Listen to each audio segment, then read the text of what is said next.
सब लोगों का स्वागत है हमारे भक्ति वैभव कोर्स में। हम लोग स्टडी कर रहे हैं श्रीमद् भागवत महापुराण प्रथम स्कंद। आवाज नहीं आ रही प्रभु जी आपकी बराबर। हरे कृष्णा। आवाज आ रही है सबको?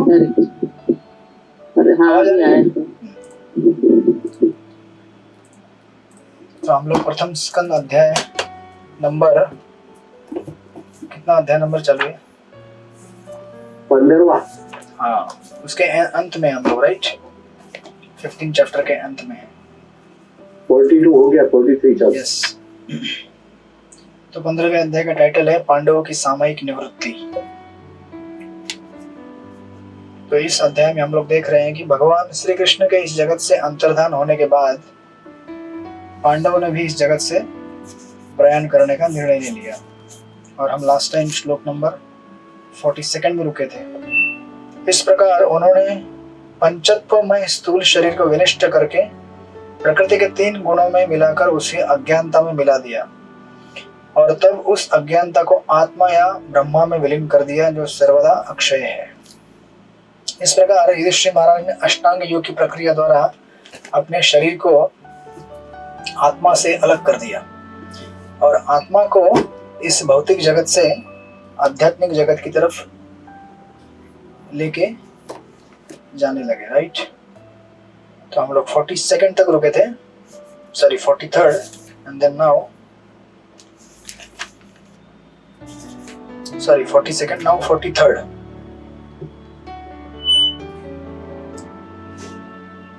हरिपुराण रूप पढ़िए 42nd वर्ष। हरे कृष्ण प्रणाम।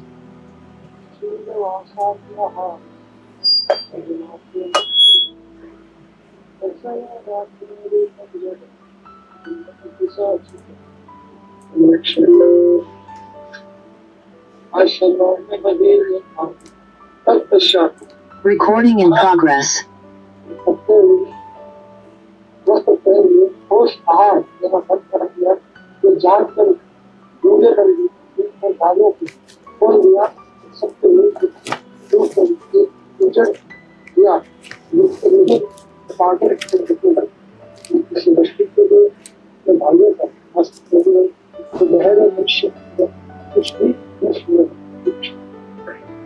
हरे कृष्ण।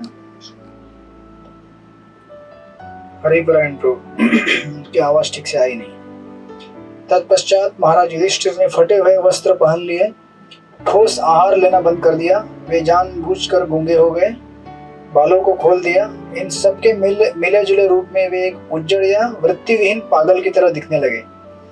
वे किसी वस्तु के लिए अपने भाइयों पर आश्रित नहीं रहे, वे बहरे मनुष्य की तरह कुछ भी न सुनने लगे, राइट।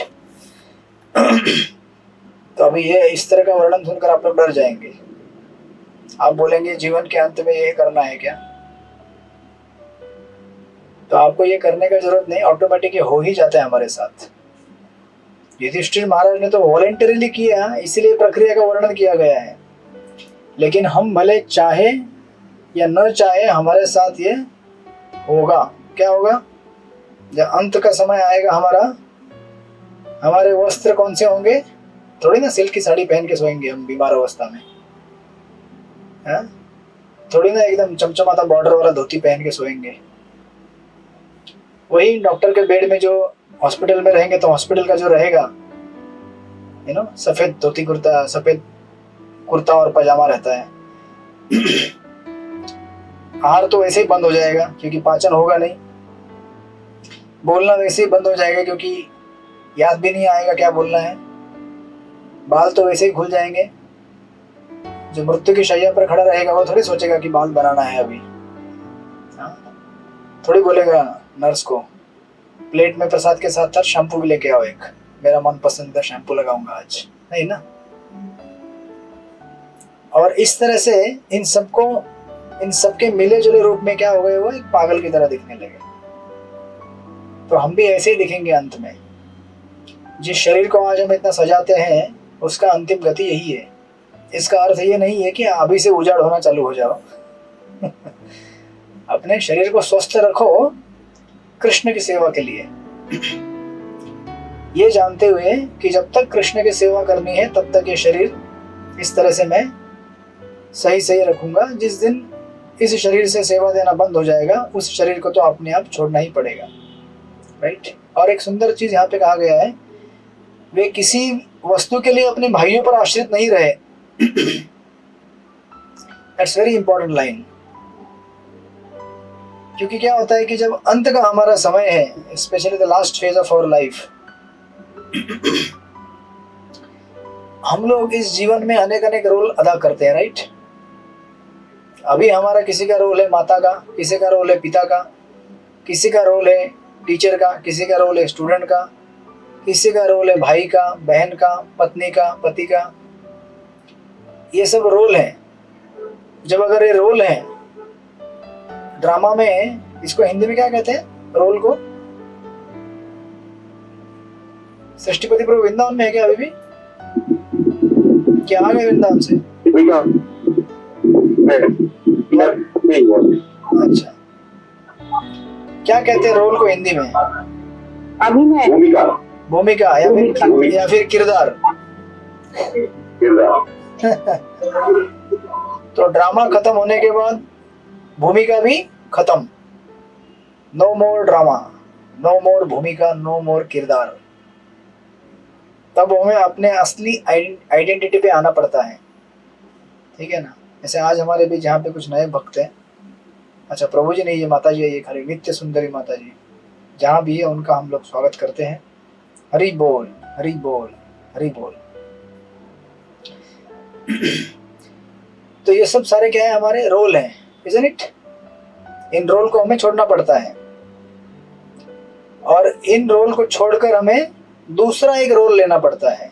अच्छा, विच श्लोक का पूछ रही है नित्य सुंदरी माता जी? स्कंद 1 में अध्याय नंबर 15 श्लोक नंबर 43, 1.15.43। ठीक है, टाइप करके भेज दीजिए, तो भूल जाएंगे वो।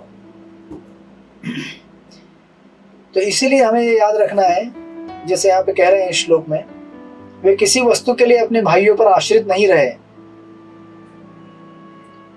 आश्रित इसलिए नहीं रहे क्योंकि अभी वो रोल रहा ही नहीं है। अभी भाई भाई का रोल खत्म हो गया। अभी रोल कौन सा था? आत्मा का। और आत्मा का प्रमुख कर्तव्य है अपने आप को इस जगत से मुक्त करा के आध्यात्मिक जगत की तरफ प्रयाण कर देना। तो अभी ये नहीं सोचते बैठेंगे अरे भाई का क्या होगा मेरे, या फिर मेरा भाई मेरे लिए कुछ कर रहा है कि नहीं। अभी क्या कर सकते हैं भाई आपके लिए? अब ना आप भाई के लिए कुछ कर सकते हो, ना भाई आपके लिए कुछ कर सकता है। भौतिक धरातल पर, आध्यात्मिक स्तर पर वो तभी भी आपके लिए महामंत्र बोल सकता है, हरे कृष्ण कृष्ण कृष्ण हरे हरे, राम हरे। लेकिन भौतिक स्तर पर हमारे सारे रोल समाप्त हो जाते हैं, राइट।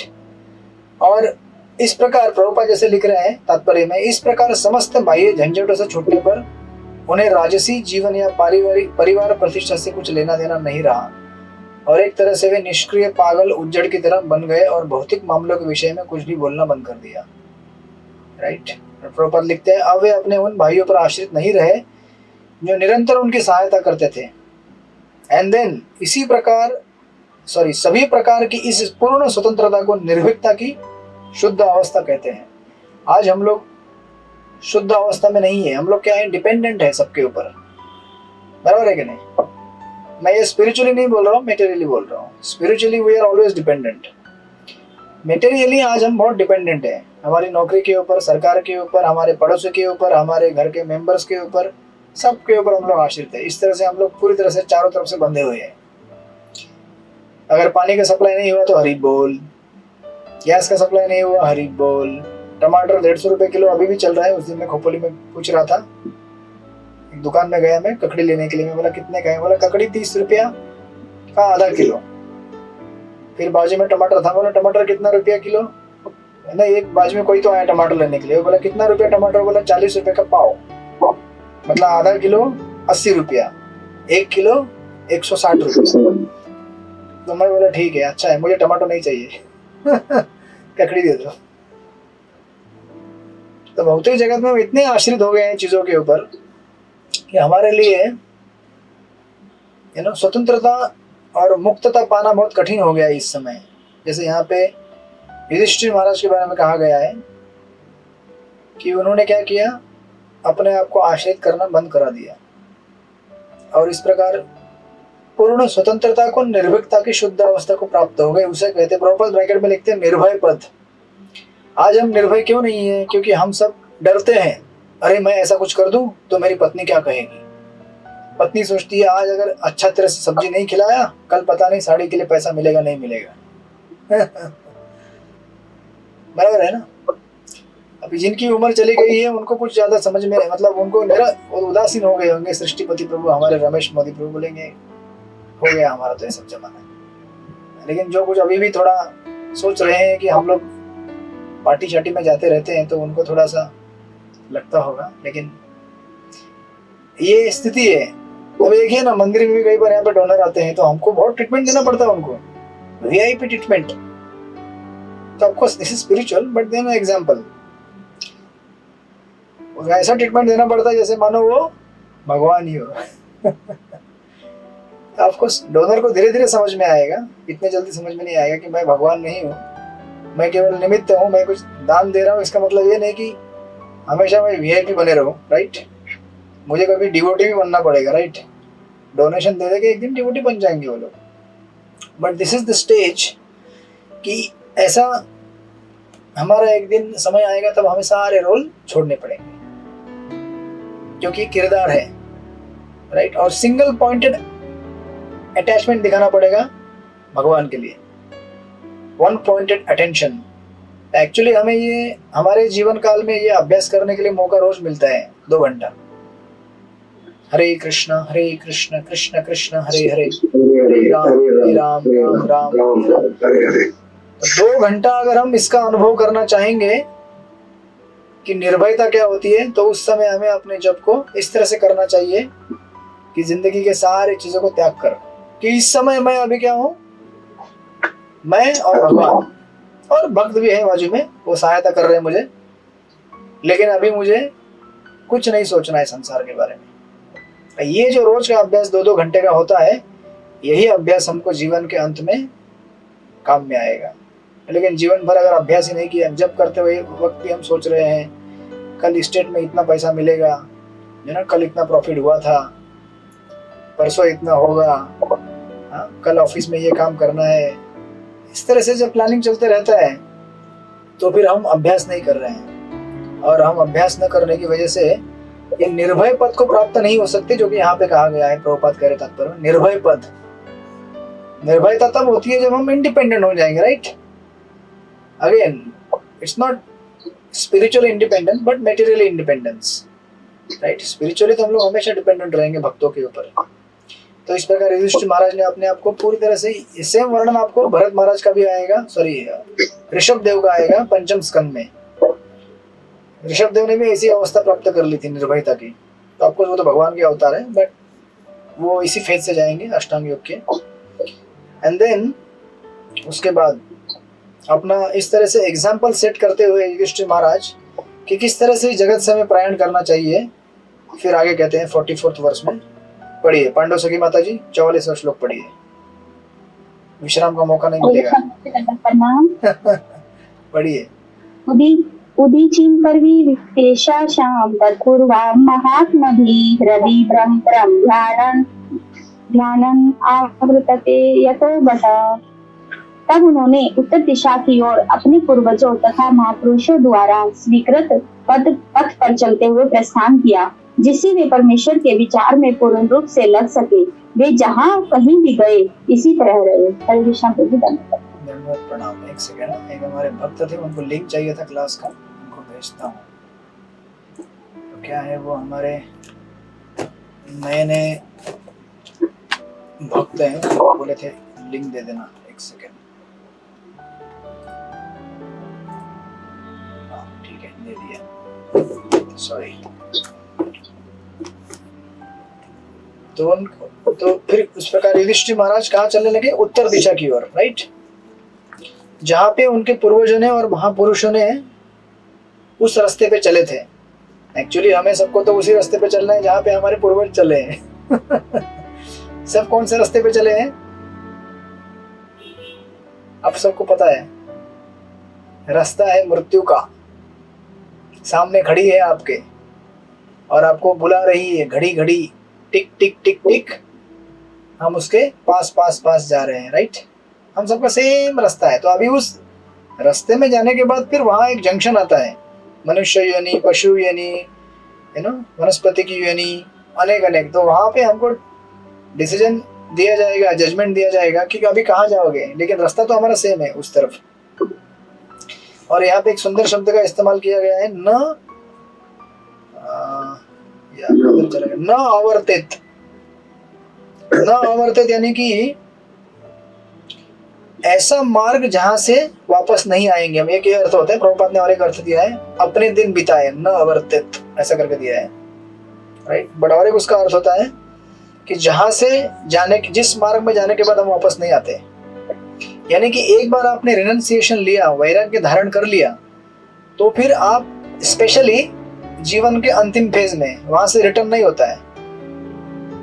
जैसे धृतराष्ट्र जी ने लास्ट जीवन के फेज में संन्यास का मार्ग अपनाया तो वहां से वापस नहीं आए, इतना कड़क ट्रेनिंग दिया गया था उनको। तो अगर हमारा ट्रेनिंग कड़क रहेगा वापस नहीं आएंगे हम, और ट्रेनिंग फीका फीका रहेगा जैसे अमुक लोग कहते हैं, घर में जब इंसान त्रस्त हो जाता तो बोलता है कि छोड़ो घरदार चलो हरिद्वार, फिर पीछे से आवाज आती है, अजी सुनते हो पकोड़े खाओगे, बारिश का मौसम है, गरम गरम पकोड़े। तो फिर अभी पकोड़े तो मिलने वाले नहीं है हरिद्वार में, वहां पकोड़े नहीं मिलेंगे। मुश्किल से मधुकरी मिल गया, मुश्किल से मतलब मिल जाएगा भगवान की कृपा से, सूखा रूखा रोटी जो भी है। तो इंसान सोचेगा छोड़ो घर द्वार, उसका रिवर्स काशीनाथ प्रभु काफी हंसते हैं, ये सब बताता हूं तो मैं। पांडवों की माता जी उनको अच्छी तरह प्रसाद खिलाते रहिए तो इंसान फिर क्या सोचता है, अरे छोड़ो यार, यही मेरा हरिद्वार, मेरा घर ही हरिद्वार है, इधर ही सब कुछ है, मेरा वैकुंठ है मेरा घर। तो एक्चुअली हम अगर अपने घर को वैकुंठ बनाए तो वैकुंठ हो जाएगा। भक्तिवरण ठाकुर कहते थे कि मैं जब भी घर आता हूँ तो मुझे ऐसा लगता है कि मैं गोलोक धाम में आया हूँ। इस प्रकार से घर का उन्होंने वातावरण बनाया था। 10 पुत्र थे उनके, विचार कीजिए आप। भक्तिवरण ठाकुर सबसे बिजी व्यक्ति थे, मैजिस्ट्रेट थे, और वैष्णव सेवा में भी थे, लेकिन घर का वातावरण ऐसा था कि सोचते थे मैं घर आता तो मुझे लगता है वैकुंठ और गोलोक में आया हूँ मैं, राइट। तो फिर आपको हरिद्वार जाने की जरूरत नहीं है, क्योंकि घर में हरिद्वार हो गया है। कभी कभी जा सकते हैं तीर्थ यात्रा पे, otherwise this is the situation. Shrimad Bhagavatam हमें तैयार करता है इस टेम्पररी जगत को छोड़कर नित्य जगत में जाने के लिए। ये संसार कैसा है, टेम्पररी है, राइट। भागवतम के सारे जितने भी लीलाएं हैं परीक्षित महाराज से शुरुआत होती है।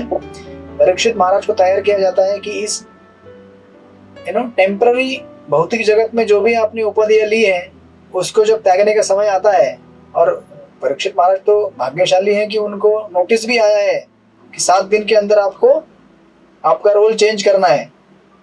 हमें तो ऐसा कोई नोटिस नहीं आता है, राइट। ऐसा मत सोचिए, भागवतम नोटिस देते जा रहा है कंटिन्यूअसली।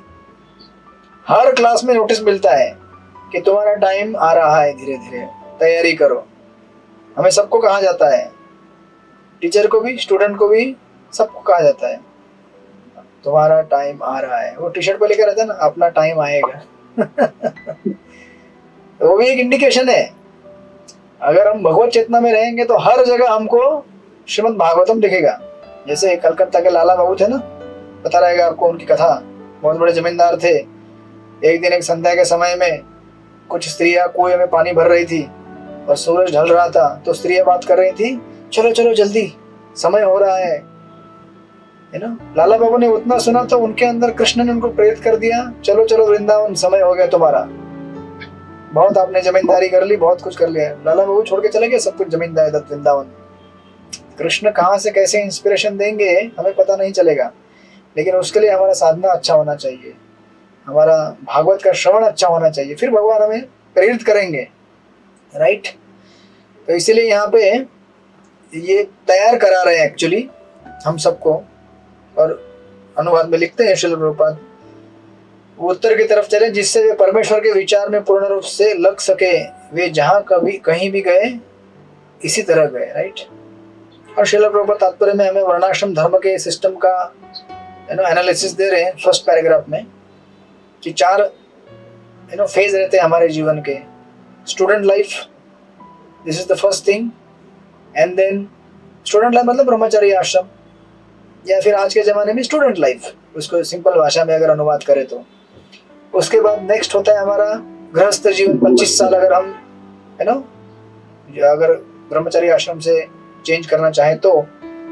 फिर 50 साल एक बार अगर हो गए तो ideally we should fully focus on spiritual life. But अभी कलयुग का स्थिति ऐसा है कि हम लोग घरदार नहीं छोड़ सकते, 50 क्या 60 70 80 भी नहीं छोड़ सकते। इसीलिए श्रील प्रभुपाद की कृपा से हमें घर में ही वैकुंठ बना देना है, घर में ही हमें वन बना देना है, वृंदावन। तो अगर आप घर में अर्च विग्रह लेके आएंगे, अर्च विग्रह की सेवा करेंगे, रोज भागवत का श्रवण करेंगे, रोज हरिनाम जप करेंगे, हरे कृष्णा कृष्ण कृष्ण हरे हरे, हरे राम राम राम हरे हरे, और जो भी खाएंगे भगवान को भोग लगा के खाएंगे तो घर में ही वैकुंठ बन जाता है, राइट। लेकिन यहाँ पे प्रभुपाद कहते हैं, बीच में एक लाइन पढ़ता हूँ मैं, प्रभुपाद कहते हैं कि गृहस्थ जीवन को कोई राजा न कोई सम्मानित व्यक्ति अंत तक चला सकता है, या गृहस्थ जीवन को न कोई राजा न कोई सम्मानित व्यक्ति अंत तक चला सकता है, क्योंकि इसे मानव जीवन की सिद्धि के प्रतिकूल तथा उसके आत्महत्या जैसा माना जाता है।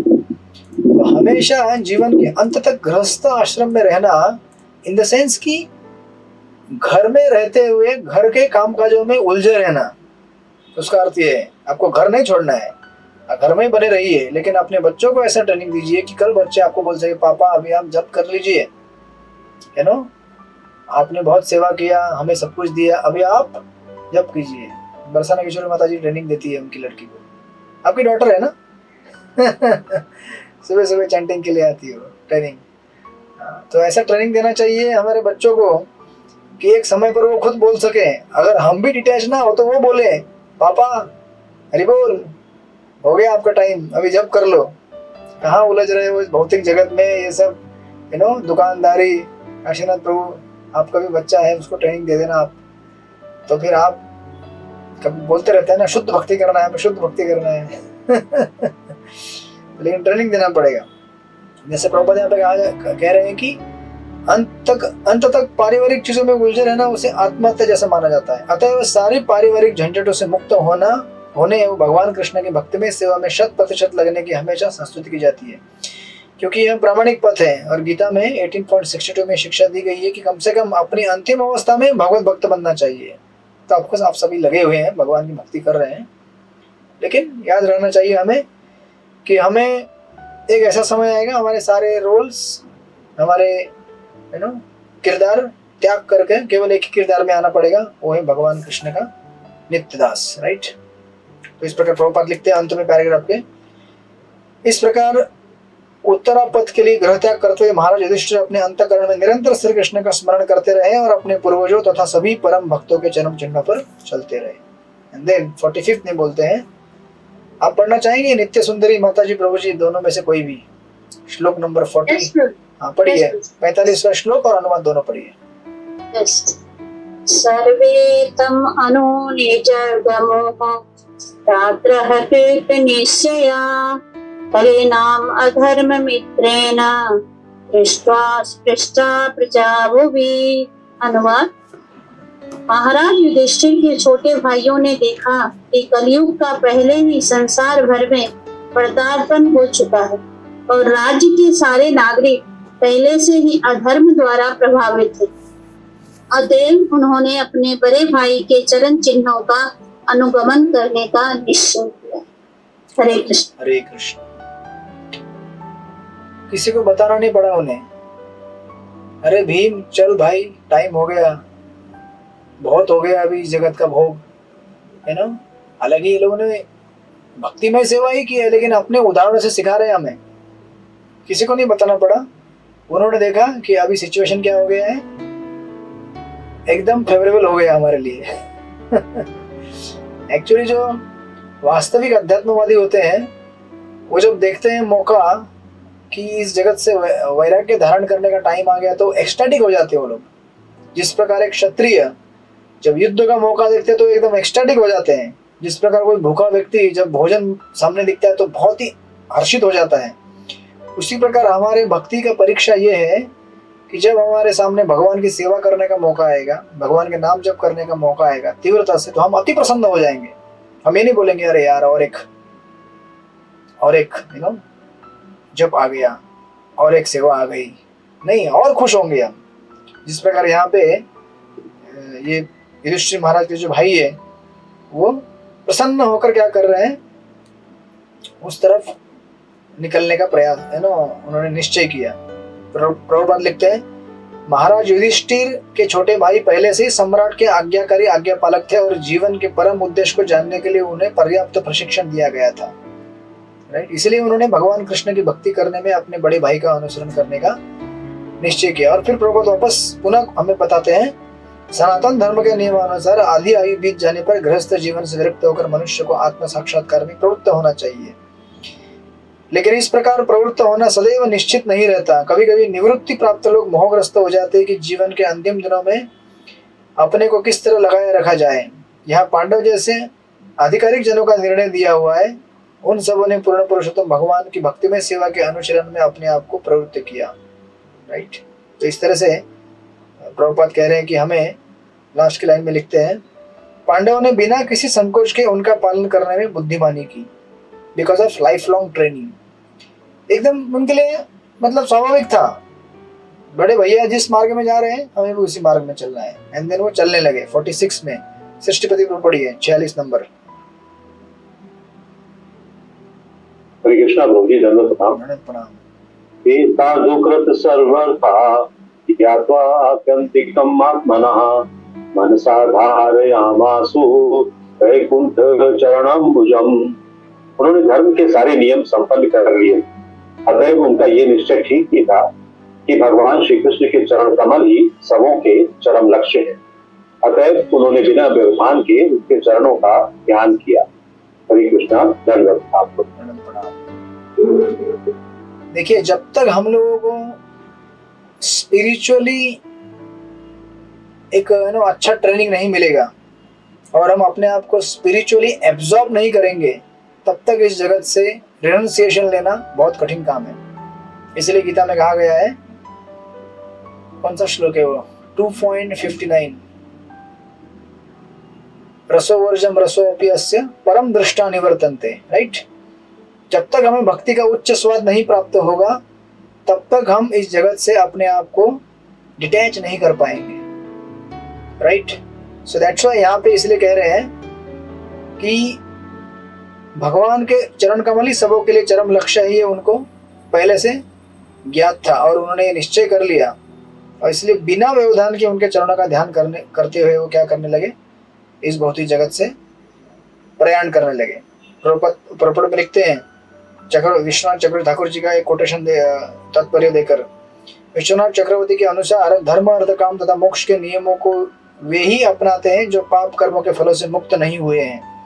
ऐसे लोग उपरोक्त चारों नियमों के कलमश से प्रभावित होने के कारण वैकुंठ लोक के स्वामी भगवान के चरण कमल को तुरंत ही नहीं अपना पाते।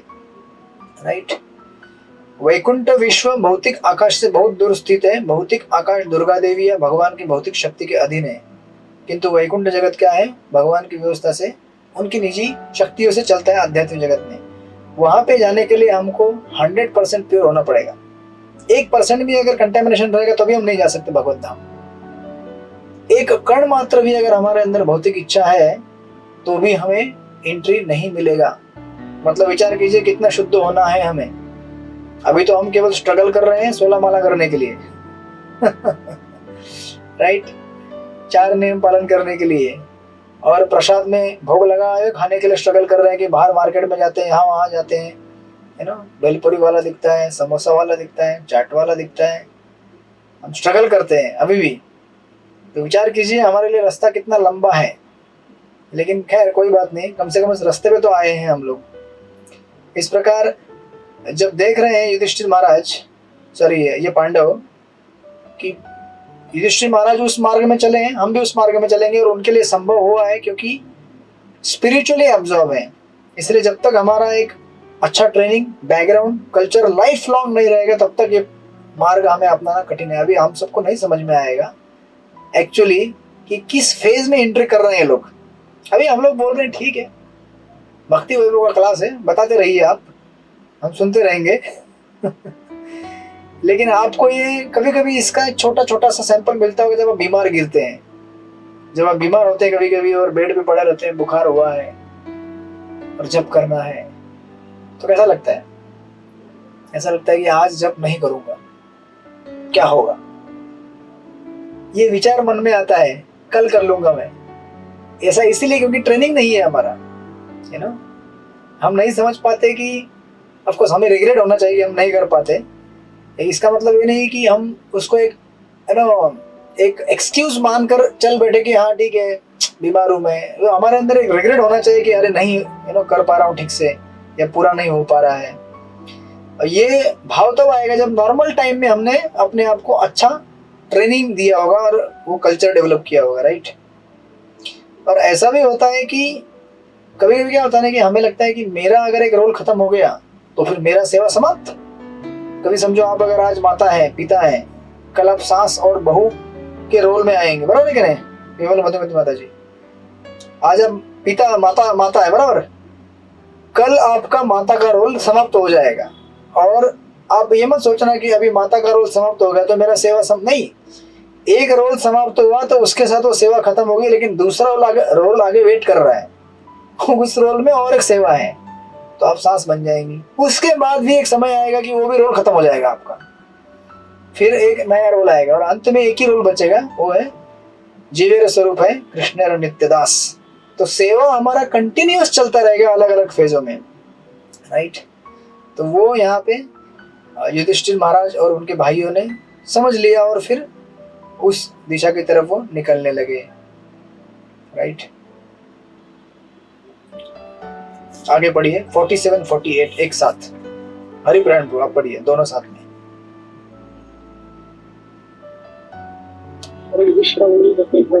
प्रणाम।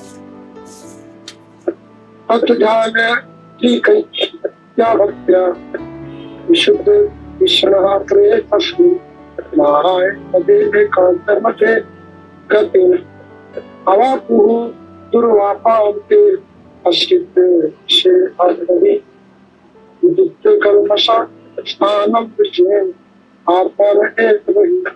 इस प्रकार भक्ति भाव से निरंतर स्मरण करने से उत्पन्न भक्ति में शुद्ध चेतना के द्वारा इन्होंने आदि नारायण भगवान विष्णु द्वारा अधिशासित पुत्र प्राप्त किया। एक पुत्र केवल उन्हें प्राप्त होता है जो अविचल भाव से एक परमेश्वर का ध्यान करते हैं। भगवान श्री कृष्ण का ये काम गोलोक वृंदावन, और यह उन व्यक्तियों को प्राप्त नहीं होता जो जीवन की भौतिक अवधारणा लीन रहता है, लेकिन समस्त भौतिक कर्म से पूर्ण रूप से शुद्ध होने के कारण पांडवों ने अपने इसी शरीर उस धाम को प्राप्त। Hare Krishna. So one pointed है ना, यहाँ पे एक शब्द दिया है एकांत मतयो, that is one pointed attachment और अटेंशन, राइट। और दूसरा एक दिया है कि सेल्फ सेम बॉडी में गए हो। विचार कीजिए, स्वर्ग में भी आप सेम बॉडी में नहीं जा सकते, लेकिन वैकुंठ में सेम बॉडी में जाना मतलब कितना यू नो परम भक्तिमय यू नो उनका जीवन रहा होगा। जैसे गीता में कहा गया है मनुष्यानाम सहस्रेषु कश्चित् यदि सिद्धये यतनामपि सिद्ध्यानाम कश्चित् इति तत्वतः। अभी और भागवत में भी एक जगह कहा गया है मुक्तानाम अपि सिद्धानाम नारायण परायण। अनेक अनेक मुक्तात्माओं में आपको बहुत ही गिने चुने मिलेंगे जिन्होंने भगवान नारायण को प्राप्त किया है। तो जो गति यहाँ पे पांडवों का दिखाया गया है कोई साधारण गति नहीं है, एक बहुत ही स्पेशल केस है। एक तो जीवन काल तक उन्होंने भक्ति में जीवन अपनाया और जीवन के अंत में उस भक्ति के ट्रेनिंग के आधार पर बहुत ही आसानी से उसको छोड़ सके इस भौतिक जगत को, और सेल्फ सेम बॉडी में आध्यात्मिक जगत की तरफ उन्होंने प्रयाण किया। श्रील प्रभुपाद कहते हैं, एक उदाहरण दिया है बीच में हरिभक्ति विलास का, कि प्रभुपाद कहते हैं कि ठीक उसी तरह जिस प्रकार एक रसायन शास्त्री रासायनिक प्रक्रिया से पीतल जैसी किसी धातु को सोने में बदल देता है, उसी प्रकार हम लोग क्या कर सकते हैं, अपने इस भौतिक अस्तित्व को अध्यात्म में परिवर्तित कर सकते हैं उस प्रक्रिया द्वारा। तो एक उदाहरण दिया, आपने कई बार सुना होगा उदाहरण, इसलिए श्रील प्रभुपाद कहते हैं आगे, अतएव शरीर परिवर्तन के बिना ही ब्राह्मण बनने या बिना शरीर परिवर्तन के भगवत धाम जाने के वास्तविक मार्गदर्शन का महत्व होता है। राइट, ऑफ कोर्स बाद में जीव गोस्वामी के एक कोटेशन के शब्दों के ऊपर दिया उन्होंने, वो कहते हैं भगवत गीता में भी श्रील जीव गोस्वामी के इस कथन की पुष्टि होती है जब भगवान कहते हैं कि जो अविचल भाव से विधि पूर्वक भक्ति करता है वो भौतिक प्रकृति के तीनों गुणों के कलमश को लांघ करके ब्रह्म सिद्धि प्राप्त कर सकता है, और जो भक्तिमय सेवा के स्वयं स्फूर्त आचरण द्वारा ब्रह्म सिद्धि को भी और उन्नत बनाया जाता है, तो इसमें जरा भी संदेह नहीं रह जाता कि उसे बिना शरीर परिवर्तन के गोलोक वृंदावन प्राप्त होता है, जैसे बिना शरीर परिवर्तन के भगवान के अपने धाम लौटने के संबंध में पहले ही बता जा चुका है। राइट, तो हम एक्चुअली अभी भी हम लोग स्पिरिचुअली हैं, हमको लेकिन समझ में नहीं आ रहा है। आप जब भक्ति में सेवा के कार्य करते हैं तो आप ऑलरेडी चेंज हो चुके हैं, लेकिन हमें समझ में नहीं आता है। व्हाई? क्योंकि वो कंटिन्यूस नहीं रहता है ना। अगर बल्ब में करंट कंटिन्यूस रहेगा तो लाइट जलती रहेगी। आप बोलेंगे हम बल्ब है ये, लेकिन क्या होता है कि हमारे केस में 2 घंटे के लिए लाइट जलता है, वो 2 घंटे में पता नहीं कितने मिनट जलता है, फिर लाइट गायब हो जाता है। जब करने के बाद हम बोलते हैं अभी भौतिक हो गया। तो एक्चुअली हम लोग आध्यात्मिक ही है, और एक्चुअली जो आध्यात्मिक जगत में क्रियाएं होती है वही क्रियाएं हम अभी यहाँ पे कर रहे हैं। आध्यात्मिक जगत में क्या करते हैं? श्रवणम कीर्तनम विष्णु स्मरणम अर्चनम वंदनम दास्यम साख्यम आत्मनिवेदनम। राइट, वही तो कर रहे हैं ना हम। लेकिन हमें बिकॉज हमारा क्या है, अभी भी आत्मा एक पैर इस जगत में है, एक पैर उस जगत में है, अटके हुए हैं इसीलिए हमें रियलाइज नहीं हो रहा है। बट अदरवाइज हम लोग अभी लिबरेटेड है, मुक्त आत्मा है। वो सिर्फ रियलाइजेशन की एक स्टेज हमें प्राप्त करनी है कुछ समय में। राइट, और फिर इस प्रकार जब पांडव सारे निकल गए, ये खबर सुनकर अभी देखिए ये जो लास्ट के 3 श्लोक हैं 49, 50 और 51, ये स्पेशल श्लोक है। देखिए क्या क्या होता है, पढ़िए 49। कौन बाकी था पढ़ने के लिए? विमल मधुमती माता जी, पढ़िए 49।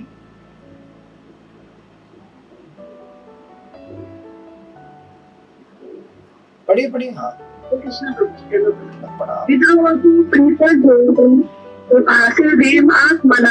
कृष्णावेशेन तत्चित पृथ्वी स्वमक्षम ययो।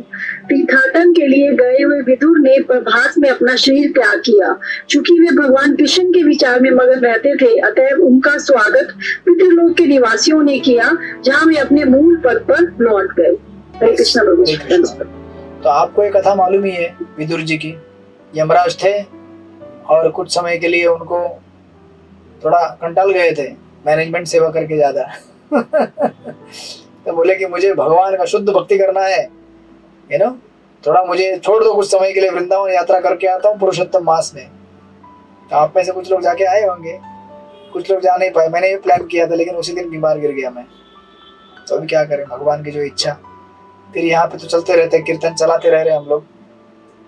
तो विदुर जी के केस में ऐसा हुआ कि विदुर जी को पता चल गया ऐसा ऐसा हुआ है। जैसे पता चला और उनको ये भी पता चल गया होगा निश्चित कि पांडव भी चले गए हैं, तो अभी डिवोटी भी चले गए, भगवान भी चले गए, मैं क्या करूंगा यहाँ पे रुक कर।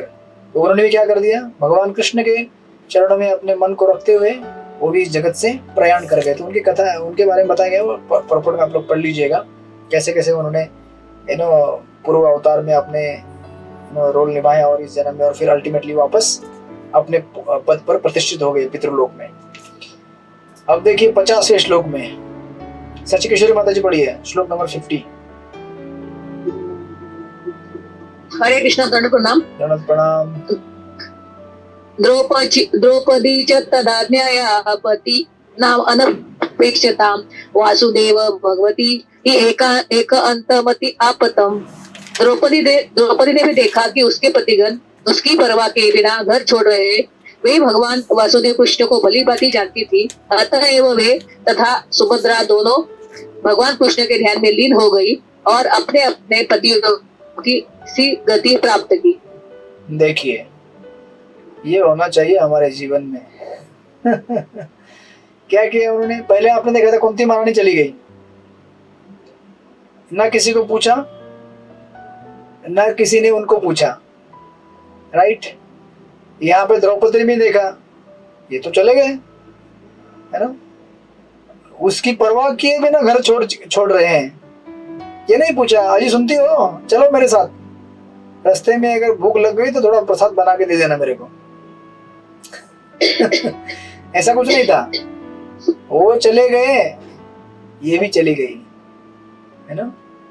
इतना डिटैचमेंट हमारे जीवन में होना चाहिए कि जब समय आ जाए तो हम बड़े निश्चिंतता से, बड़े कॉन्फिडेंस के साथ इस जगत को खुशी खुशी छोड़ सके, है ना। आपने कई बार सुना होगा वो गाना, रोते हुए आते हैं सब, हंसता हुआ जो जाएगा वो क्या कहलाएगा, डिवोटी कहलाएगा।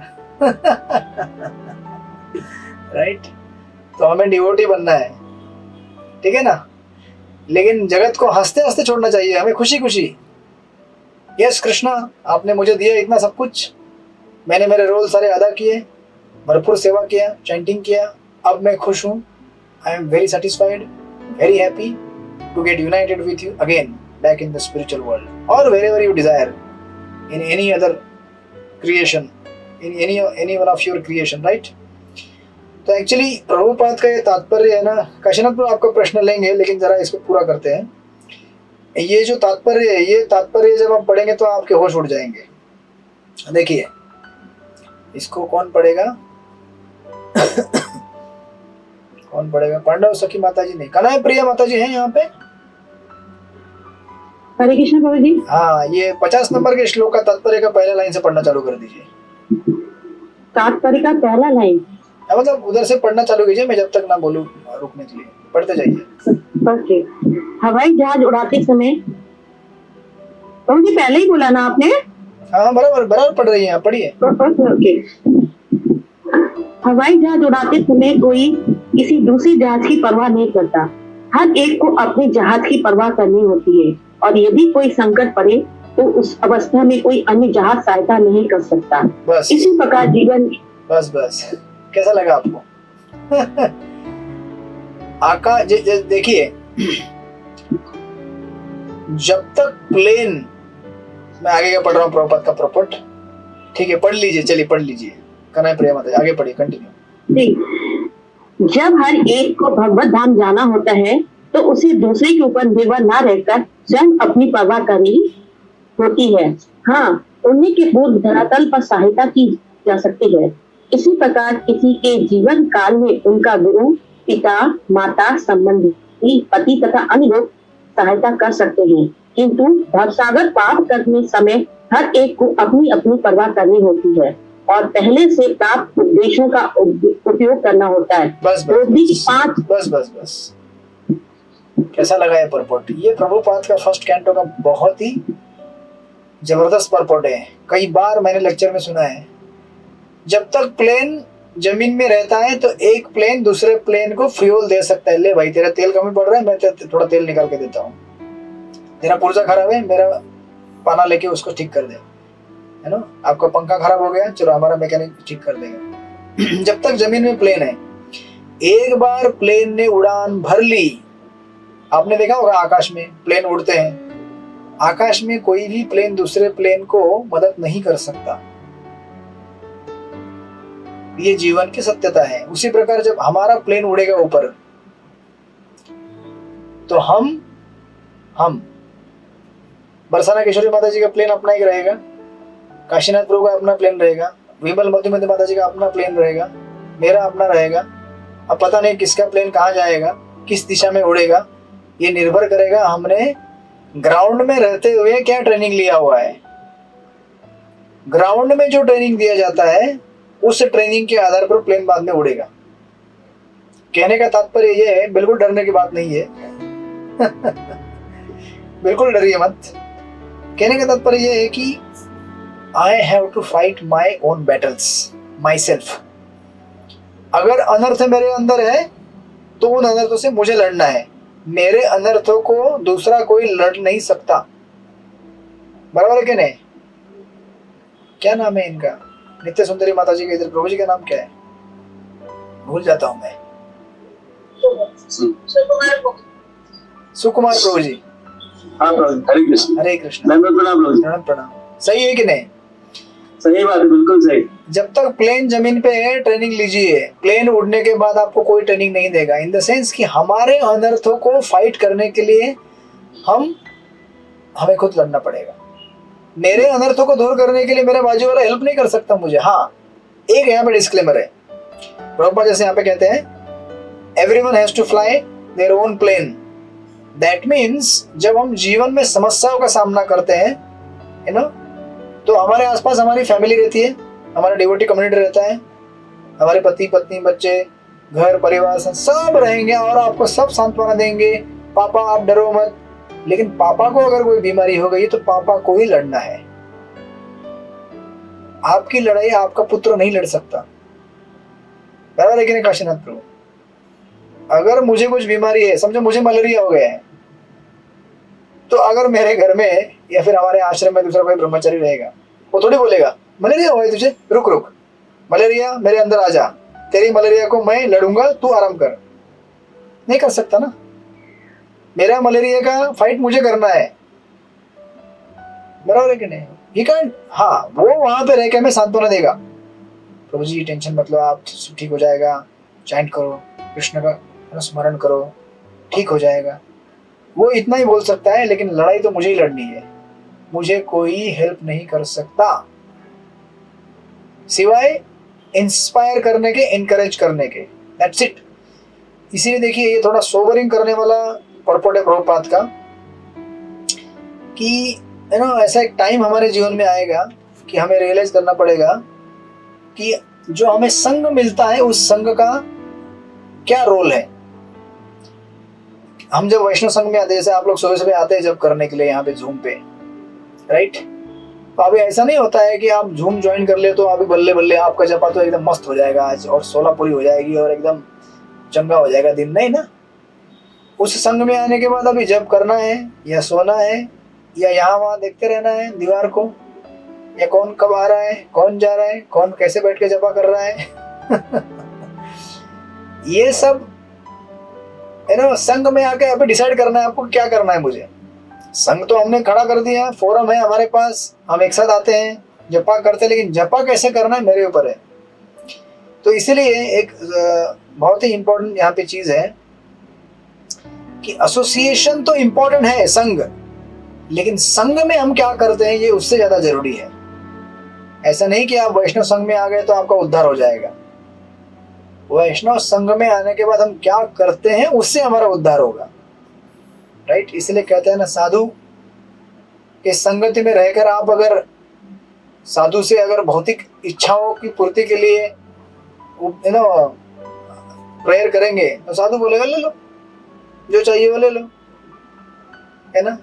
जैसे चित्रकेतु महाराज के पास अंगिरा मुनि आए थे, बोले चित्रकेतु महाराज कुछ उपदेश देने आए थे आध्यात्मिक, लेकिन देखा कि इनको पुत्र चाहिए और रोने लगे, पुत्र चाहिए पुत्र चाहिए पुत्र चाहिए।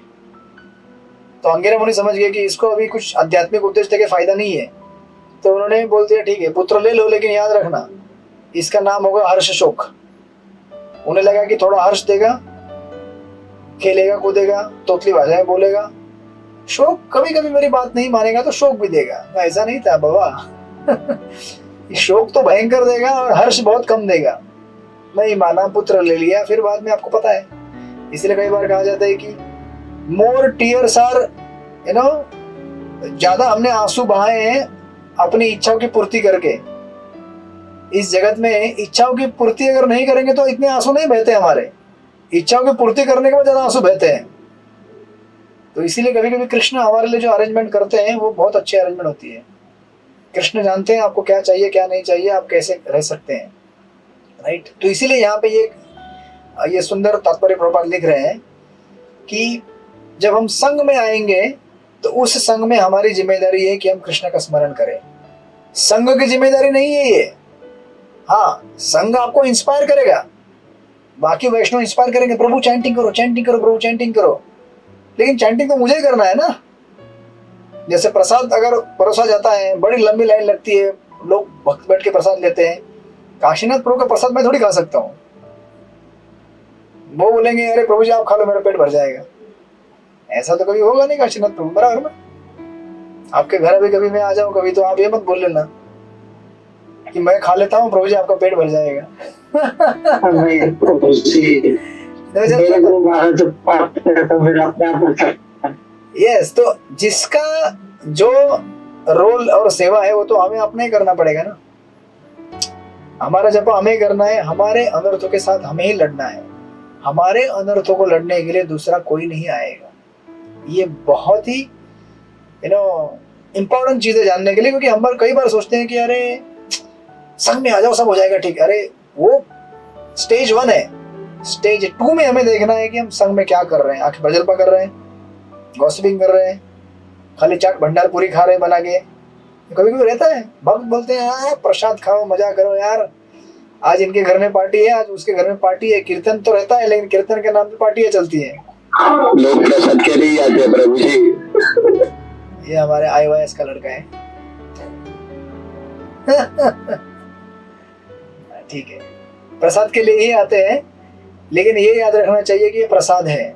हम क्या ले रहे हैं? प्रसाद ले रहे हैं। कई बार हम भूल जाते हैं आज मेनू में क्या है, लोग पहले पूछते हैं अच्छा प्रोग्राम है, अच्छा प्रसाद में क्या है। प्रसाद में अगर आपने बोल दिया आज करेले की सब्जी है और दूधी की सब्जी है, तो देख लीजिए कैसा मुंह टेढ़ा करके आएंगे कीर्तन प्रोग्राम में। आधे लोग तो आएंगे ही नहीं। तो हमें क्लियर होना चाहिए कि हमें क्या करना है संग में। इसलिए प्रभुपाद कह रहे हैं कि जब प्लेन एक बार फ्लाई होना चालू कर दिया, प्लेन को आपको ही उड़ाना है और कोई नहीं उड़ाएगा आपके प्लेन को। The meaning is that association important है, लेकिन एसोसिएशन में हमें अपना अपना इंडिविजुअल रिस्पॉन्सिबिलिटी लेना है, अपना खुद का जिम्मेदारी लेना है। संघ है इसका मतलब ये नहीं कि मैं अपनी जिम्मेदारी नहीं निभाऊंगा तो मैं उतर जाऊंगा, नहीं, ऐसा नहीं है। संघ में रहते हुए हमें अपना रोल, अपनी जिम्मेदारी याद रखनी है कि मुझे अपने अनर्थों से लड़ना है, मुझे अपना जपा करना है। मेरा जपा कोई नहीं कर सकता जिस प्रकार मेरा प्रसाद कोई और नहीं खा सकता। राइट? उसी प्रकार मेरा जपा, मेरा प्रसाद, मेरे अनर्थ मेरे हैं, मुझे ही लड़ना है उनके साथ। जैसे आप देखेंगे ना, युद्ध में एक सैनिक रहता है, लड़ाई करने के लिए रेडी रहता है, लेकिन अगर लड़ाई करते करते उसका ध्यान इधर उधर भटकेगा, यहाँ वहां देखेगा और एकदम ढीला ढाला रहेगा, तो क्या होगा, अचानक कहीं से भी गोली आएगी और शूट, खत्म। तो आप बोलेंगे मैं तो संघ में हूँ, संघ में रहते हुए ऐसे कैसे हो गया? संघ में रहते हुए ही बहुत कुछ हो सकता है अगर आप ध्यान नहीं दे तो। राइट? इसलिए यहाँ पे एक सुंदर तरीके से ये बताया गया है प्रभुपाद द्वारा कि हमें अपनी लड़ाई खुद लड़नी है। राइट? तो एक चीज यहाँ पे चैतन्य चंद्र सुंदर कहते हैं कि हम we have to fight with our consciousness for our consciousness. Chaitanya Chandra के रिडल रहते हैं बहुत बार। We have to fight with our consciousness for our consciousness. हमें अपनी चेतना के साथ लड़ाई करनी है, अपनी चेतना के लिए। हमें अपनी चेतना के साथ लड़ाई करनी है, अपनी चेतना के लिए, इन द सेंस कि हम अपनी चेतना के साथ ही लड़ रहे हैं। किस लिए लड़ रहे हैं? ताकि वो चेतना कृष्ण भावना भावित हो सके। बराबर है ना? जिस प्रकार एक राज्य रहता है, उस राज्य में अगर राजा ने ठीक ठाक से अगर मेंटेन नहीं किया राज्य को, तो क्या होता है, पराये शत्रु का आक्रमण हो जाएगा और सारा धन लूट के चला जाएगा शत्रु। बराबर है कि नहीं? उसी प्रकार हमारी चेतना क्या है, एक बहुत बड़ा साम्राज्य है और उस साम्राज्य के राजा कौन है? कृष्ण है। तो हमें अपनी चेतना को सुरक्षित रखना है, साम्राज्य को सुरक्षित रखना है, ताकि हम उस साम्राज्य में कृष्ण को इंस्टॉल कर सके, राजा बना सके हमारे बीच चेतना का, और अपने आप को दास बना सके। राइट? क्योंकि हमारी चेतना के बहुत सारे एरिया में क्या हो गया है, बहुत सारे शत्रुओं ने अपना कैंप डाल दिया है। काम, क्रोध, लोभ, मोह, मद मात्सर्य, ये लोगों ने अलग अलग जगह कैंप डाला हुआ है और वो स्ट्रेटेजिक पॉइंट में बैठ के शूट आउट करते रहते हैं। तो हमें क्या करना है, अपनी चेतना को प्रोटेक्ट करना है ताकि कृष्ण वहां पे आके राज्य कर सके। राइट? इसलिए हम जितना मात्रा में ये समझेंगे कि मेरा खुद का जिम्मेदारी है, भाई मुझे खुद को भगवत भावना में बनाना है। संघ तो है हमेशा, संघ मुझे इंस्पायर करेगा और संघ हमेशा इंस्पायर करने के लिए हमें संघ में जाना ही चाहिए, लेकिन वहां संघ में रह के मुझे अपनी बैटल खुद लड़नी है। मेरी बैटल कोई और नहीं लड़ेगा। ये जीवन का सत्य है, आज भी, कल भी था, आज भी है और जीवन के अंत में भी रहेगा। राइट? इसलिए एक सुंदर लाइन के साथ इसको पूरा करते हैं, है ना। चैतन्य सुंदर कहते हैं एक चीज यहाँ पे कहते हैं कि to the amount we have external support system, no amount of external support system can replace the sense of individual responsibility। कितना भी तगड़ा सपोर्ट सिस्टम क्यों ना हो बाहर से, लेकिन मेरा खुद का जिम्मेदारी उसको कोई रिप्लेस नहीं कर सकता। बराबर है कि नहीं सृष्टिपति प्रभु? कितना भी महान भयंकर वैष्णव संघ भी क्यों ना मिले हमें, धाम में ही क्यों ना हो हम, आपने कई बार देखा होगा धाम में रहते हुए भी हमारी चेतना कहाँ कहाँ चली जाती है। हम यात्रा पे जाते हैं, धाम में रहते हैं, अचानक लगता है कि अरे यार आज चाट भंडार गली में जाते हैं, चाट खाते हैं, एकदम मजा आएगा, चैंटिंग बाद में होता रहेगा, है ना। ये सब भावनाएं आती है हमारे, खा लेना चाहिए, कोई प्रॉब्लम नहीं है, खा लीजिए, लेकिन याद रखना चाहिए कि हम लोग कहाँ आए हैं, किस लिए आए हैं, हम क्या कर रहे हैं, राइट। तो ये ऐसा नहीं होता है कि हम धाम में आ गए, आपको धाम में किसी ने उठा के पटक दिया, फेंक दिया, इसको फेंक दो धाम में शुद्ध हो जाएगा, ऐसा नहीं होता है। आपको जबरदस्ती किसी ने उठा के पानी के डब्बे में डाल दिया गंगा के, हमें शुद्ध हो गया ना, ऐसा नहीं होता है। थोड़ा बहुत शुद्धि मिलेगा, धाम है, गंगा का जल है, लेकिन हमें अपना प्रयास खुद करना पड़ेगा। इसलिए वो कहते हैं we have to take help from others, inspiration from others, that's vital, it's indispensable, but alone that's not enough. लोग प्रेरणा देंगे लेकिन वो काफी नहीं है उतना, उस प्रेरणा के बल पर हमें काम करना चाहिए। इसलिए एक सुंदर लाइन उन्होंने ऐड किया है, inspiration from outside, responsibility from inside. Inspiration प्रेरणा बाहर से मिलेगी हमको, और जिम्मेदारी हमें अंदर से दिखानी है। Inspiration from outside, responsibility from inside. जब ये दोनों कॉम्बिनेशन में आएंगे तब बनेगा आपका काम। नहीं तो क्या होता है, कई बार हमें लगता है कि मैं संघ में आ गया, मेरा जपा क्यों नहीं हो रहा है ठीक से, क्यों नहीं हो रहा है? भाई तुम प्रयास कर रहे हो क्या जगह जगह रहने का जपा करते समय? तुम प्रयास कर रहे हो क्या रात में जल्दी सोने का? तुम प्रयास कर रहे हो क्या, है ना, भगवान के भक्तों का सेवक बनने का? ये सब नहीं करेंगे और सोचेंगे मैं संघ में आ गया मेरा हो जाएगा, कुछ नहीं होगा संघ में, कुछ भी नहीं होगा, उल्टा संघ में गाली देके चले जाओगे वहां से। इसीलिए हमें सृष्टिपति लोग डर गए क्या?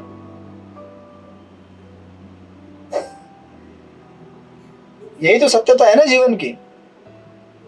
Inspiration is there from outside, but responsibility has to come from inside. अंदर से जिम्मेदारी की भावना आनी ही चाहिए। मेरा बीमारी मुझे लड़ना है, लोग मुझे सांत्वना देंगे, साथ देंगे, लेकिन मेरा चैंटिंग तो मुझे ही करना है। अभी थोड़ी ना मैं आपका जपा कर पाऊंगा हरि प्राण तो, आपका जपा आप ही कर पाएंगे, मैं तो बोलूंगा मेरा ही 16 बाकी है यार, तुम्हें मेरा जपा कौन करेगा? आपका जपा आप करेंगे, मेरा जपा हाँ मैं आपके लिए कुछ जब कर सकता हूँ जब मेरा 16 पूरा हो जाए तब, राइट। जन्म सार्थक करी परोपकार। तो कुछ भक्त ऐसे रहते हैं मैं आपके लिए पूरा जपा करूंगा। भाई पहले अपने आप को शुद्ध तो बनाओ, जपा करने लायक बनो दूसरों के लिए, पहले अपने आप को पवित्र बनाओ, फिर नेचुरली आपके अंदर भाव आएगा दूसरों की सेवा करने का। तो ये बहुत सुंदर श्रील प्रभुपाद का तात्पर्य है। इसलिए प्रभुपाद आगे कहते हैं, 2-3 मिनट मुझे दीजिए, पूरा कर देते हैं इसको, एक अगला श्लोक भी। प्रभुपाद कहते हैं द्रौपदी के 5 पति थे किंतु किसी ने नहीं कहा कि चलो विचार कीजिए अब हमारा एक ही पति और पत्नी रहेगी, राइट। जिसके 5 थे, 5 में से एक भी नहीं बोला, तो आपके एक क्या बोल पाएंगे आपको? आप विचार कर लीजिए ठीक से। और ये भी कैसे थे, महान भगवान के विशुद्ध भक्त थे, राइट। तो वो चले गए, कुछ देखा नहीं पीछे द्रौपदी क्या कर रही है, कुंती महारानी क्या कर रही है, चल दिए। तो प्रभुपाद आगे लिखते हैं, द्रौपदी को अपने महान पति की प्रतीक्षा किए बिना अपनी परवाह स्वयं करनी थी, और चूंकि वे पहले से प्रशिक्षित थी अतः उन्होंने तुरंत पूर्ण पुरुषोत्तम भगवान वासुदेव कृष्ण का ध्यान किया। पत्नियों को भी उसी तरह पतियों जैसी गति प्राप्त हुई, अर्थात ये बिना शरीर बदले भगवान के धाम पहुंच गई। विश्वनाथ चक्रवर्ती ठाकुर जी कहते हैं कि द्रौपदी तथा सुभद्रा दोनों को एक सा ही फल मिला। यद्यपि यहाँ पर उनका नाम उल्लिखित नहीं है, उनमें से किसी को भी अपने शरीर त्यागना नहीं पड़ा। जैसे पांडव 100 शरीर उसी शरीर में भगवत धाम गए, उसी प्रकार दोनों चली गई। तो अपनी लड़ाई हमें अपनी लड़नी है। श्लोक नंबर 51 फाइनली सृष्टिपति पढ़िए या रुकिए, शोभा पाटन माता जी आप पढ़िए, आप बाकी थी आप श्लोक रिसाइड कीजिए, अनुवाद रमेश मोदी प्रभु पढ़िए। पढ़िए शोभा पाटन माता जी। हाँ हरे हरे कृष्ण प्रभु, दंडवत प्रणाम। श्रद्धया एतद् भगवत् प्रियाणां पांडव सुतानाम् इति संप्रयाणं चुनोति अलम प्रत्ययनं पवित्रं लब्ध्वा हरो भक्तिं उपैति सिद्धिं। पांडूच्या पुत्रांचे जीवनाच्या अंतिम ध्येयाकडे भगवंतांकडे परत जाणे हा विषय अत्यंत पवित्र, पूर्णपणे शुद्ध असा आहे। यस रमेश मोदी प्रभू पूर्णपणे बोलिए. शुद्ध થાય तेव्हा जो कोणी हा कथाभाग श्रद्धेने आणि भक्तीने श्रवण करील तो भगवत भक्ती जीवनातील परमसिद्धी निश्चितपणे प्राप्त करेल. हरे कृष्ण बोल. हरे कृष्णा. ठीक है रमेश हरे कृष्णा. रमेश मोदी प्रभु की खुशी के लिए आप भी एक बार पढ़ लीजिए अनुवाद. पढ़िए हरे कृष्ण बोलिए. पढ़िए पढ़िए 51. हरे कृष्ण बोलिए. दंडवत प्रणाम. पांडु पुत्रों द्वारा जीवन के परम लक्ष्य भगवत धाम के लिए प्रस्थान का यह विषय अत्यंत सूक्ष्म तथा परम पवित्र है. अतएव जो भी इस कथा को भक्ति भाव पूर्वक सुनता है जीवन की परम सिद्धि भगवत भक्ति को निश्चय प्राप्त करता है. हरे कृष्ण. दंडवत प्रणाम. इस प्रकार प्रभुपाद लिखते हैं श्रीमद् भागवतम पूर्ण पुरुष में भगवान एवं पांडव जैसे भगवत भक्तों की कथा है. भगवान और उनके भक्तों की कथा अपने आप में पूर्ण है. अतः भक्ति भाव से इसे सुनना भगवान तथा उनके नित्य संगियों से सानिध्य प्राप्त करना जैसा है. श्रीमद् भागवतम का श्रवण करके जीवन के सर्वोच्च सिद्धि अर्थात भगवत धाम प्रस्थान को प्राप्त हो सकता है. इससे कोई संदेह नहीं है. इस प्रकार पांडवों ने इस भौतिक जगत से प्रयाण किया और उनकी लीलाओं को पढ़कर हम भी क्या हो रहे हैं भगवत भक्ति भावना में लीन हो रहे हैं. देख रहे हैं कि किस प्रकार जीवन हमें जीना चाहिए और जीवन के अंत में किस प्रकार हमें अपने आप को भगवत धाम की तरफ लेके जाना चाहिए. इस जगत की आसक्तियों को त्यागते हुए और जीवन काल में ट्रेनिंग लिया होगा तो डेफिनेटली हम लोग एग्जाम पास होंगे. Life is preparation, death is examination. तो अभी तैयारी चल रही है आप लोगों की. एग्जामिनेशन रोज 2 घंटे हमारा होता ही है. उसको अगर पूरा करेंगे तो अंत में ये बड़ा वाला एग्जाम यूनिट टेस्ट हम दे रहे हैं अभी छोटा छोटा. बाद में बड़ा फाइनल बोर्ड का एग्जाम आएगा, उसे ही पास कर पाएंगे. ठीक है. हरे कृष्णा. तो हम लोग फिर मिलते हैं कल. अध्याय नंबर 16 को स्टार्ट करेंगे. परीक्षित महाराज की कथाओं का वहां से आगमन हो जाएगा. श्रील प्रभुपाद की जय. श्रीमद् भागवत महापुराण की जय. वांछा कल्पतरु विश्व कृपा सिंधु चक्रवर्ती वैष्णव की जय. तो क्लास ऑफिशियली पूरा हो गया है. काशीनाथ प्रभु को कुछ पूछना है आप में से जिसको छुट्टी लेने ले सकते हैं. बताइए काशीनाथ प्रभु. हरे कृष्ण. जी मेरे जैसे प्रश्न था द्रौपदी के ऊपर वजह से किसी ने कहा नहीं चल दो. हाँ तो 1 नंबर पर तो प्रश्न क्या है. तो प्रश्न ये है कि तुकाराम जी महाराष्ट्र में थे तो उन्होंने तो अपनी पत्नी को पूछा था जब भगवत धाम जाना था तो. मुझे पता था आप पूछेंगे. आप चिंता मत कीजिए. पांडव सखी माता जी आपको पूछेंगी या फिर आप उनको पूछेंगे अजी चलते हो कहाँ भगवत धाम जाना है क्या. हाँ चलो. देखिए अलग अलग भक्तों के अलग अलग भाव और अलग अलग लेसन्स देने के लिए ये लीलाएं की जाती हैं. तुकाराम महाराज के केस में उनकी पत्नी इस जगत से आसक्त थी. राइट. मतलब लीला कर रही है, वो भगवान के नित्य पार्षद है, लेकिन वहां पे वो एक रोल दिखाया गया है कि अगर हम इस जगत से आसक्त होंगे तो हमें अगर भगवान के भक्ति बुलाएंगे तो भी हम जाने को तैयार नहीं होंगे. और यहाँ पे एक अलग कॉन्टेक्स्ट दिया गया है. बुलाना भी नहीं पड़ा क्योंकि पता था कि ये नहीं बुलाएंगे तो भी अपने आप चल देंगे. Are you getting me. कभी कभी कुछ भक्तों को, और ये भागवत यहाँ पे क्या देखिए विषय वस्तु को समझने का प्रयास कीजिए. भागवत हमें सिखाने की कोशिश कर रहा है कि ये जगत टेम्पररी है. इस जगत से जब जाने का समय आएगा तो हमें पीछे नहीं देखना है कि भाई वो आ रहा है कि नहीं. क्या अभी देखिए इसमें खतरा क्या हो सकता है. आप अगर जा रहे हैं भगवत धाम की तरफ और आपने पीछे देख लिया तो आ रहा है कि नहीं मेरे साथ. ऐसा हो सकता है कि आपकी आसक्ति उससे तभी भी जुड़ जाए. आप बोलेंगे रुको मैं रुक जाता हूँ. यह भी एक बहुत जरूरी चीज है. इसलिए इन उदाहरणों में दिया गया है कि पीछे देखते नहीं है लोग, आगे चलते जाते. मतलब इतना कठोर बनना है हमें. इसलिए देखिए ना कदम कानन महाराज जब यहाँ पे थे वृंदावन में, उनसे मिलने के लिए बहुत सारे लोग आते थे, लेकिन कुछ गिने चुने लोगों को ही मिलने नहीं दिया जाता था. बहुत ही कम लोगों को, किसी को मिलने नहीं दिया जाता. ये सोचते हुए देखिए मतलब महाराज तो सिद्ध स्तर पे है, लेकिन हमें उनको जो प्रोटेक्शन देना चाहिए.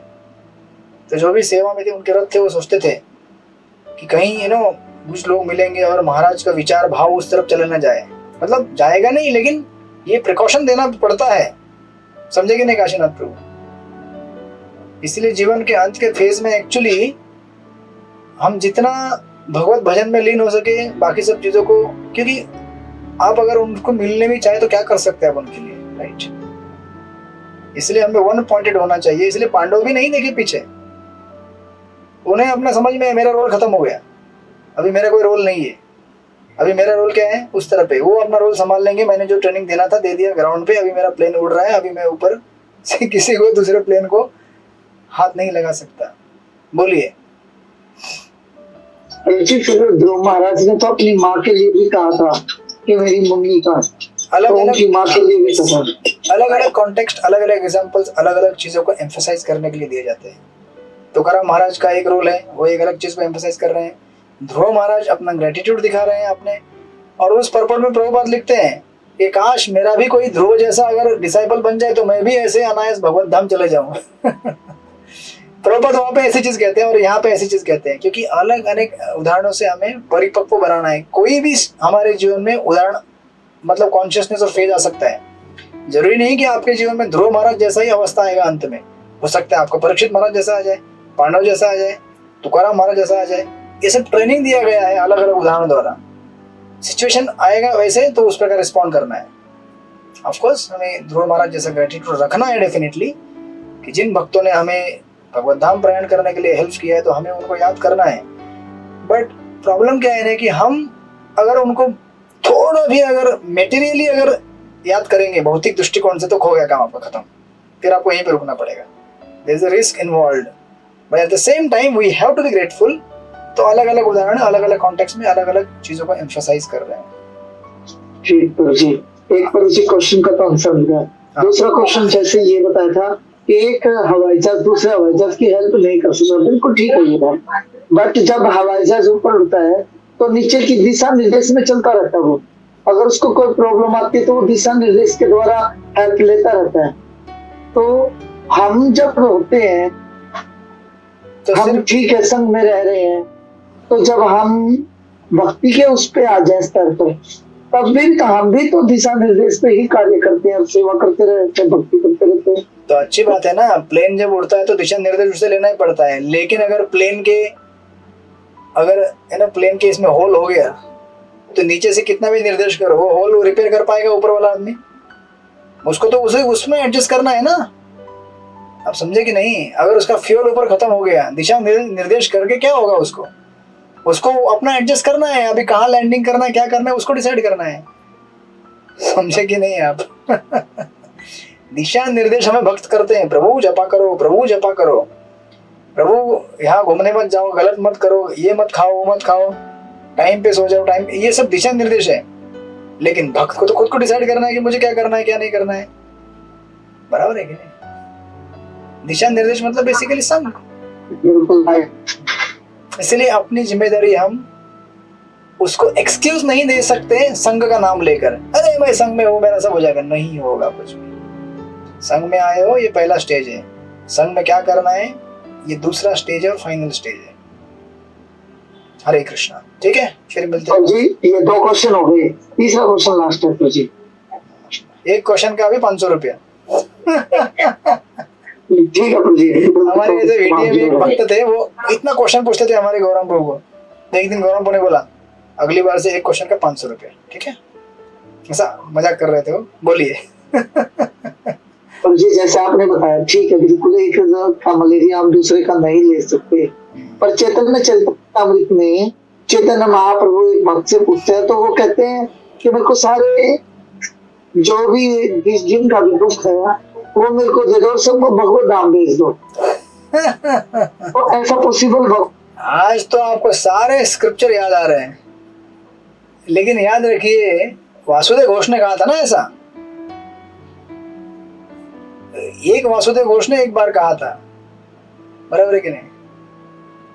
लेकिन अभी वासुदेव घोष तो नहीं है यहाँ पे, अभी आप और मैं हूं। राइट?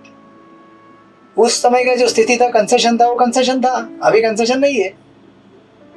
अभी जो स्थिति है उसी में हमको एग्जाम पास करना पड़ेगा। आप समझ रहे हैं ना? अभी जब कंसेशन चल रहा था तब हम पास नहीं हुए, उस समय भी हम रहे होंगे ना। अभी हम भौतिक जगत में अभी भी बने हुए हैं, मतलब महाप्रभु जब आए थे तभी भी हम कहीं ना कहीं रहेंगे भौतिक जगत में किसी योनि में। हमने फायदा नहीं उठाया उस समय, जिनको फायदा उठाना था महाप्रभु उनको लेके गए, हम नहीं जा पाए क्योंकि हमने फायदा नहीं लिया, क्योंकि हमने अपना प्लेन उड़ाने का प्रयास नहीं किया।